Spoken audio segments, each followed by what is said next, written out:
Le Conseil d'État donne raison au préfet.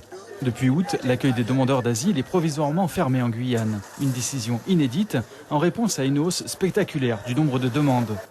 La CIMAD, qui défend ces populations, conteste ce choix. Mais sa requête, déjà rejetée par le tribunal administratif, est maintenant rejetée en appel.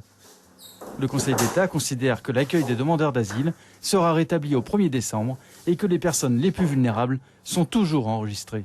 Les responsables locaux de la CIMAD restent sceptiques.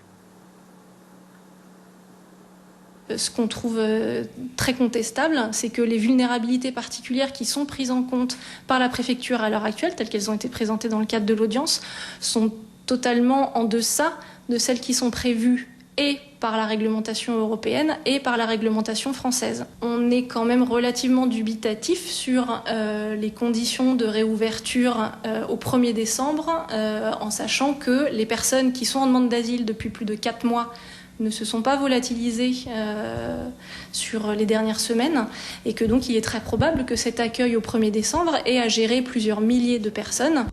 De son côté, le député Gabriel Serville dénonce la faiblesse des moyens destinés à la Guyane pour faire face à une situation de plus en plus tendue.